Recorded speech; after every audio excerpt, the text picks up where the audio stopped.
let's talk about cancer. So the first thing is I want you to think about why we make cancer cells. So all a cancer cell is that it was once a healthy cell and it turned into a cancer cell. So what happened to that cell to make it turn into a cancer cell? And there are some very specific things that we know will turn a healthy cell into a cancer cell. So first, and this is probably the most important thing I can say, and it's not even fasting related, is that you've got to get out of eating the 3 most poisonous foods. Okay, ready for what those are? Those are the bad oils, those are the refined processed flours and sugars, and those are toxic ingredients. So if you're not familiar with toxic ingredients, there are over 50,000 ingredients that have been added into our food over the last several decades that they label as GRAS, generally recognized as safe. This means that the FDA is allowing those ingredients to go into our food, and it hasn't proven that it has an adverse effect on our body yet. And it takes a tremendous amount of money to disprove or to prove that a food is safe or not safe. So yes, there are a lot of ingredients in your food that are cancer causing that are in your grocery store. Dr. Mindy Pelz is a world-renowned women's health expert, best-selling author, and lifestyle advocate. Dr. Pelz is the author of the best-selling books Fast Like a Girl and The Menopause Reset. She hosts the Resetter podcast, ranked within Apple's top 20 U.S. science podcasts. Disclaimer: the information provided in this video is for educational purposes only and is not a substitute for professional medical advice, diagnosis, or treatment. Always seek the advice of your physician or other qualified health provider with any questions you may have regarding a medical condition. Do not disregard professional medical advice or delay in seeking it because of something you have read or seen in this video. Early humans were hunter-gatherers who had to work hard to find and gather food, either by tracking animals or picking plants. This constant activity meant they naturally burned fat for energy, keeping their bodies lean. In contrast, modern life makes food too easy to get, often with little effort, leading to overeating and fat storage. This can lead to chronic diseases like cancer.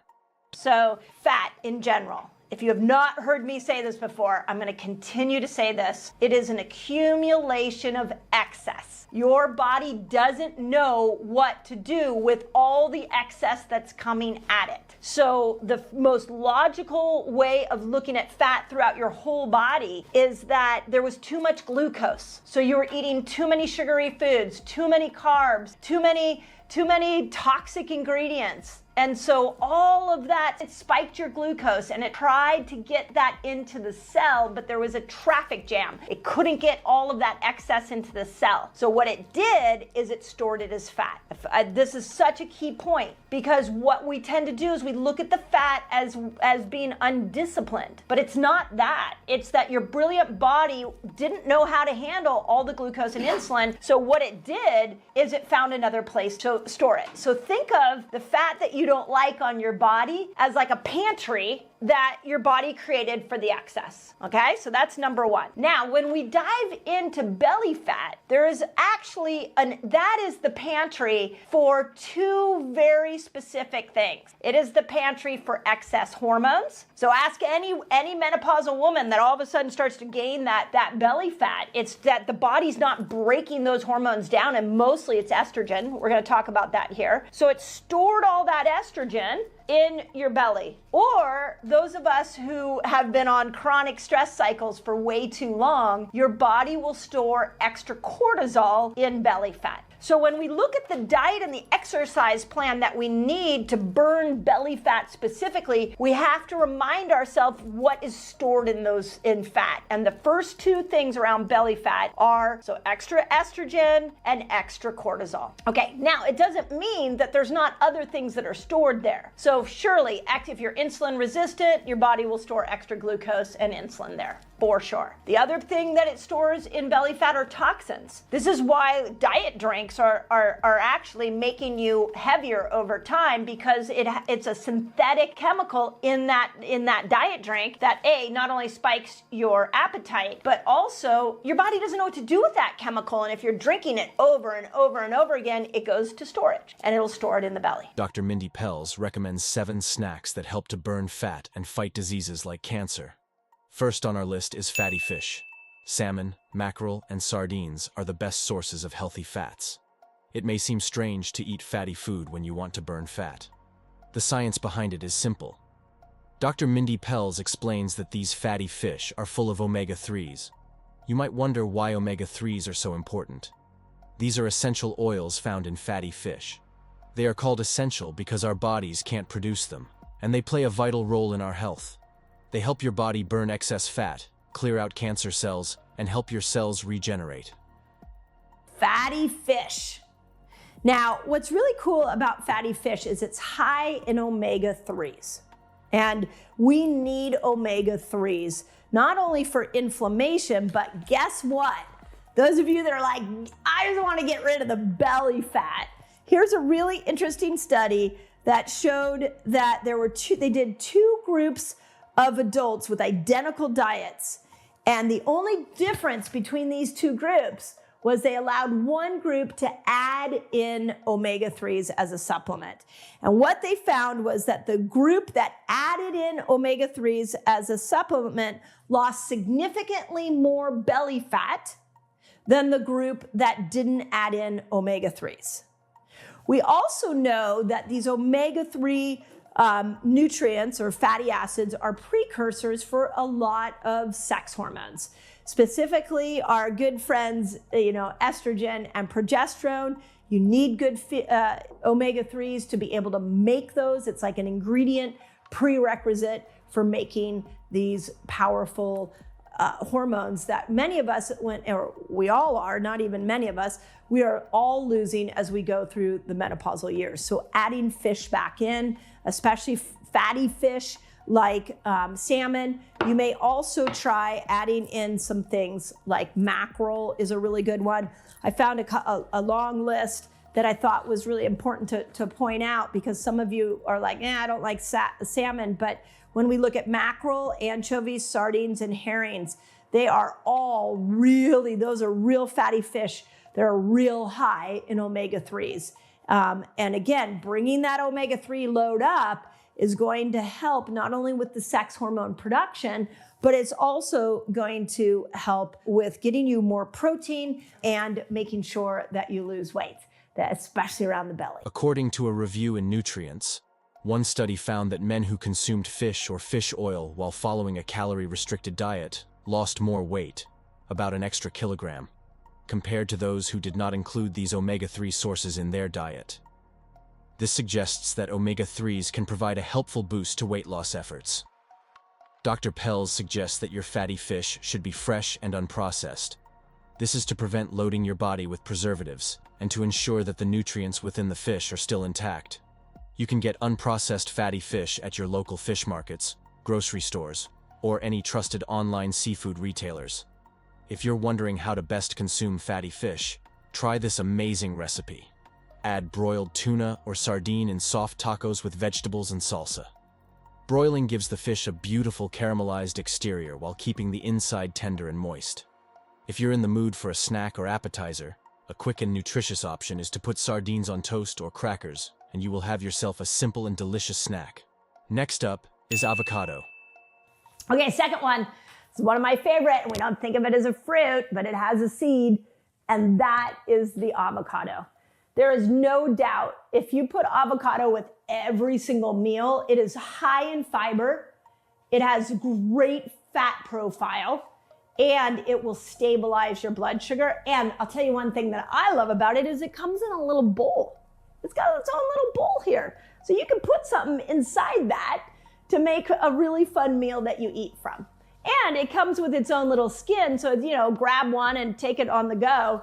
And it's got a protective outer skin. It's almost like nature knew what the modern world was going to be like and decided to provide us a little extra fruit that we could take on the go and we could use as plateware.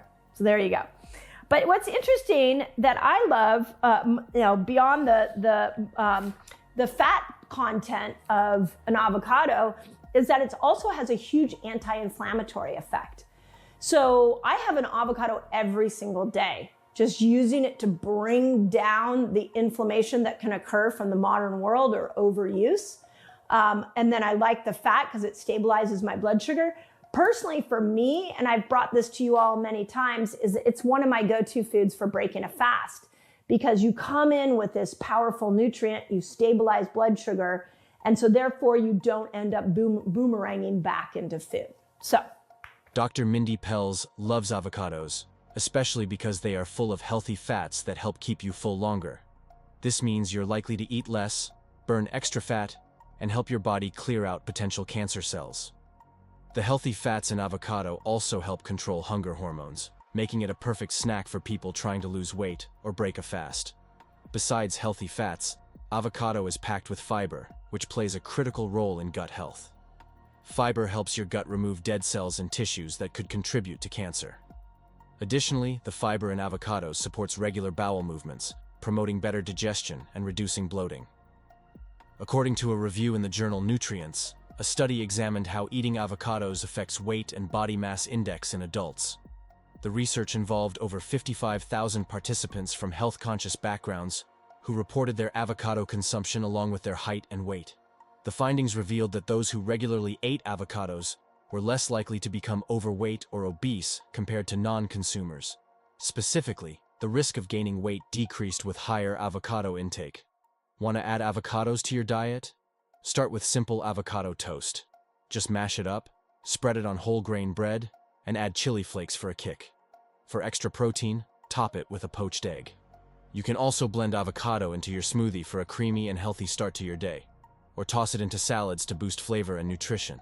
Next on the list is olive oil. So let's talk about what would happen if you had olive oil every day for 10 days. Healthy oils and inflammatory oils. You can call them good oils, bad oils, but I really want to point out that there are oils that are nourishing to your body that you want to lean into. Olive oil is one of them. And there are oils that are inflammatory to your body and you're gonna want to back away from, at least if you don't want a chronic inflammatory situation. And I also want to point out that, as always, what I'm trying to do here on this video is help you think this through for yourself. Now, I've been doing this long enough. I know that there are certain topics that agitate people. And one of those topics I don't get is oils. So I'm going to walk you through the thought process, and then I'm going to ask you to think this through for yourself. I don't know why oils are so controversial, because to me, they're the number one ingredient that we have to change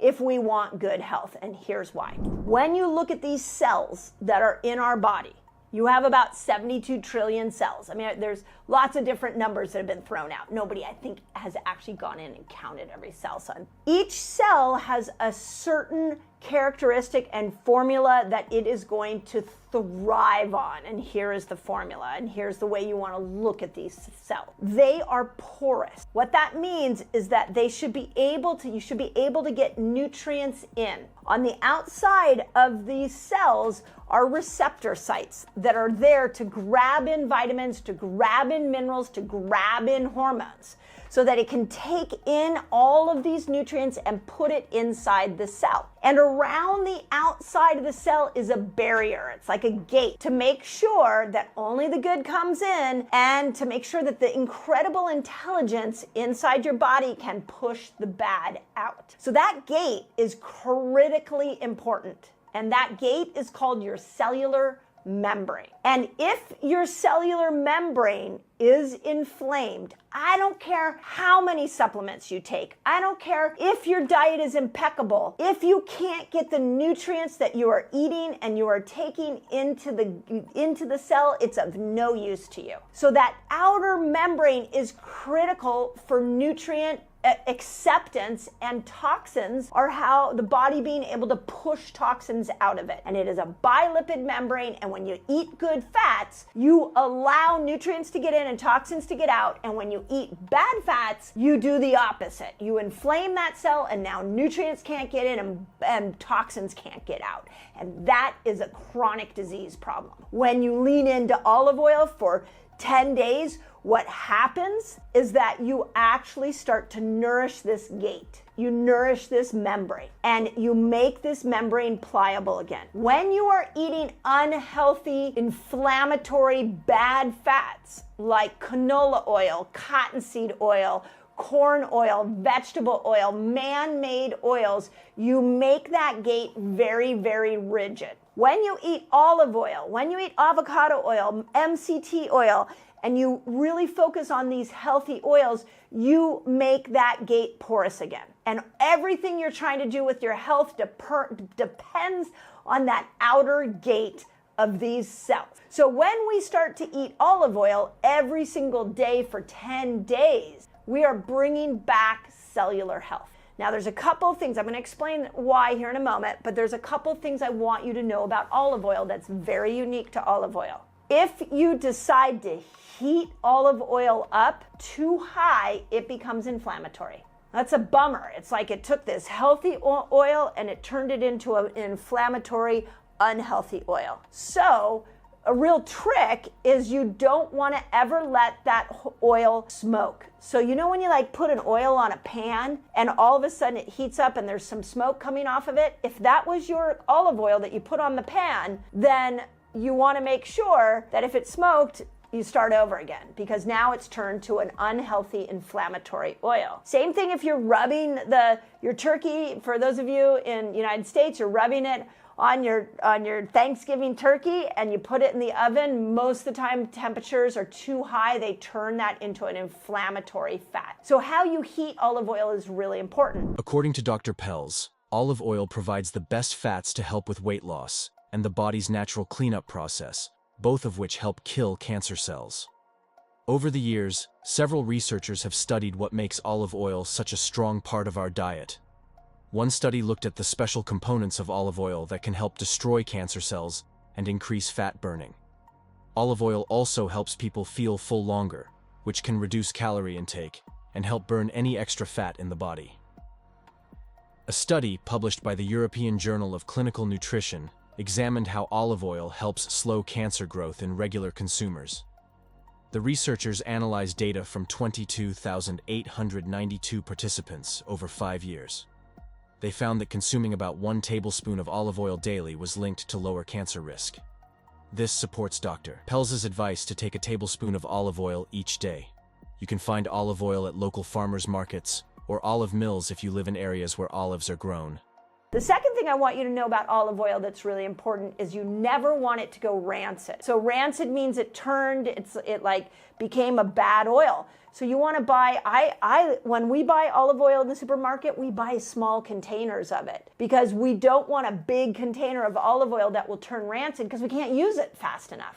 When I go out to a restaurant and they give me olive oil, I often do olive oil and vinegar on a salad. I'll smell it and make sure that it doesn't smell rancid. Olive oil that is stale, that has been around for a long time, it can turn rancid. The third thing that I want you to know about olive oil is that the bottle it's in matters. So you want it in glass and you want it in a dark container. If it was in a clear container and sunlight came into it, it could turn it bad. It can make it rancid. But if you put it in you'll see a lot of olive oil companies have figured this out. They have a dark green or a dark brown glass. And so when you use olive oil or have it contained like that, just make sure you keep it away from sunlight so that it doesn't go rancid as quickly. And the fresher the oil, the more organic the olive oil, the better. So if you've ever had amazing olive oil, you know what I'm talking about. So we want it in this high quality. Next is green tea.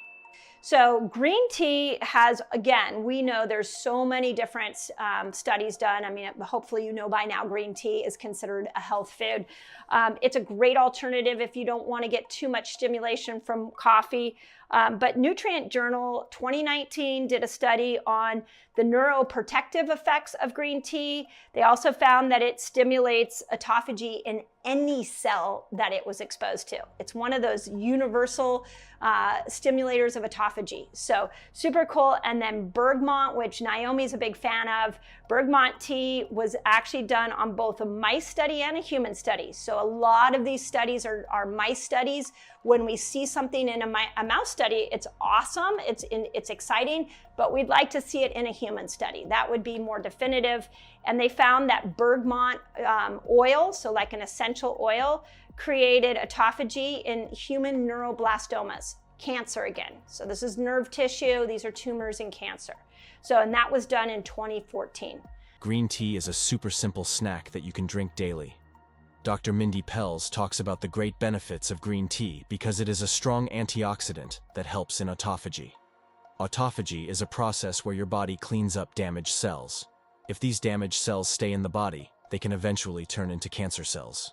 Many studies have shown how effective green tea is in preventing and treating cancer. The American Institute for Cancer Research explains that green tea is a fantastic addition to your diet because it lowers cancer risk.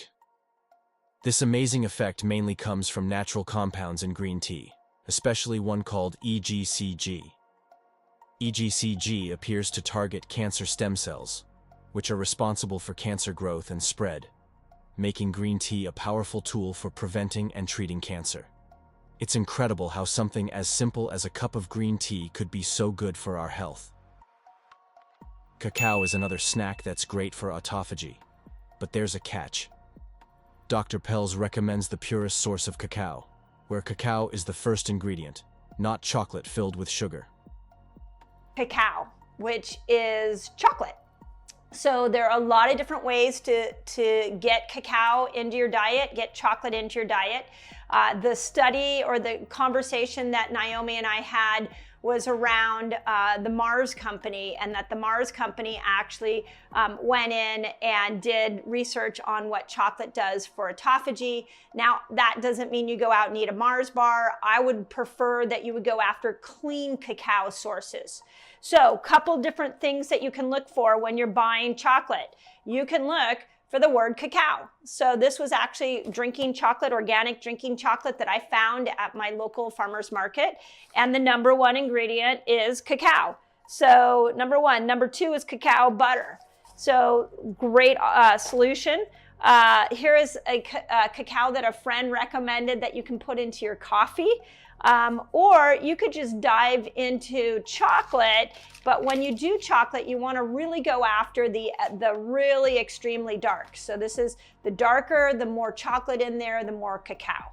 So now here's the warning sign, or my warning to you in all of this is that this doesn't mean go eat Hershey bars. This doesn't mean go eat chocolate that's high in sugar.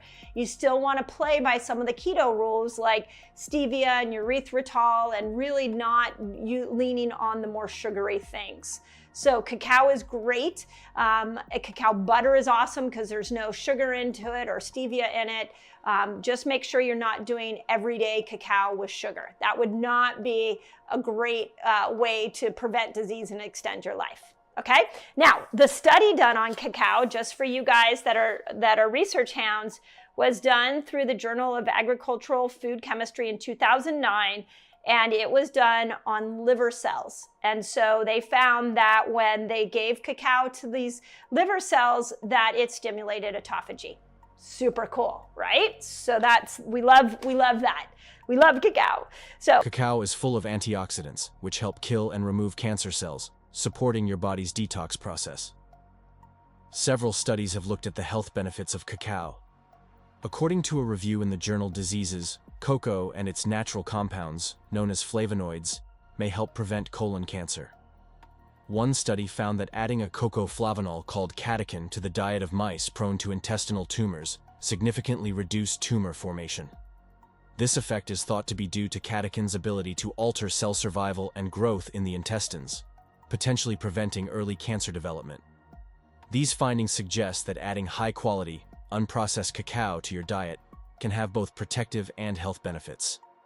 You can find high-quality, unprocessed cacao in specialty stores, online retailers, health food stores, farmers markets, or local cooperatives. When buying, look for 100% cacao products without added sugar or processing to make sure they keep their health benefits. If you want to add unprocessed cacao to your daily diet, try mixing a tablespoon of raw cacao powder or some cacao nibs with your favorite fruits and greens. It adds a rich chocolate flavor and a boost of antioxidants. Craving something warm? Make a healthier hot chocolate by mixing your unprocessed cacao powder with plant-based milk, a little sweetener, and a pinch of cinnamon. Coffee is next on the list.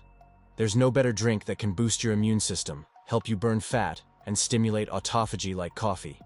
Dr. Mindy recommends black coffee because it can help you burn fat, especially if you add coconut oil to it, which contains medium-chain triglycerides.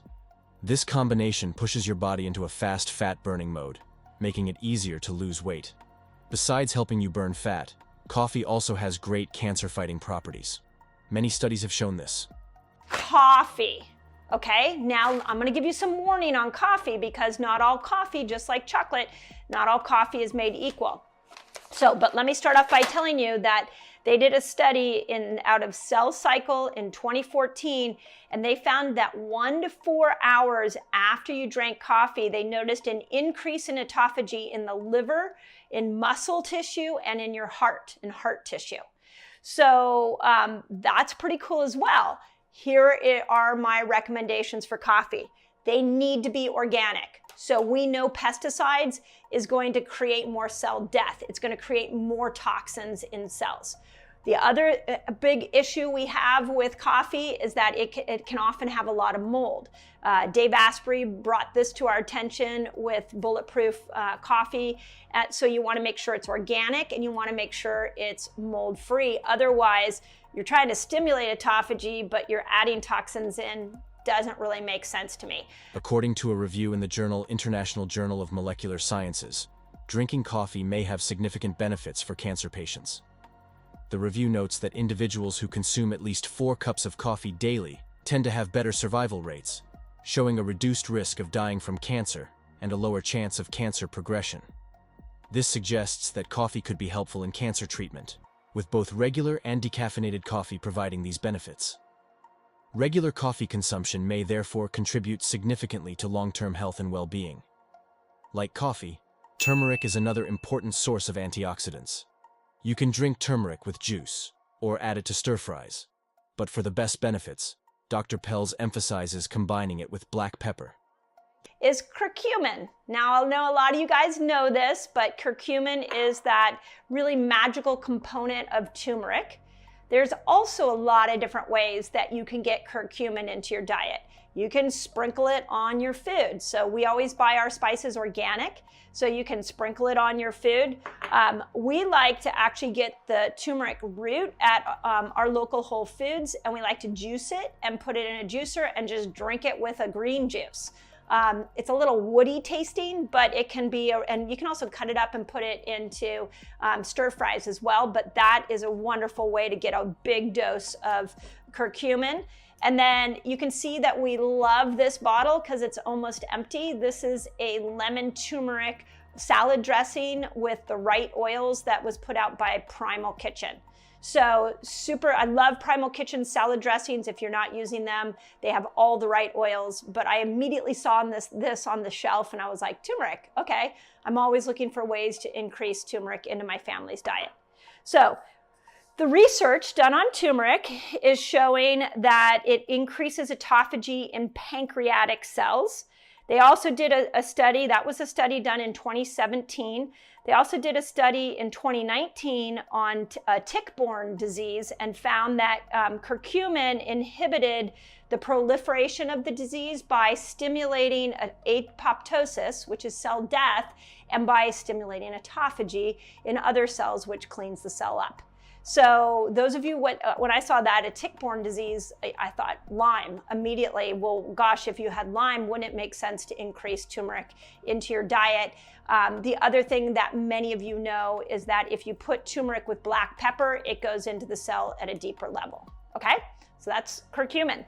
This combination helps your body absorb curcumin, which is the active ingredient in turmeric, making sure it reaches the cells where it can fight cancer and burn fat. Known as the golden spice of India, turmeric has been valued for centuries for its health benefits. Research from places like the Memorial Sloan Kettering Cancer Center shows that turmeric can reduce inflammation, which helps in preventing, treating, and curing cancer.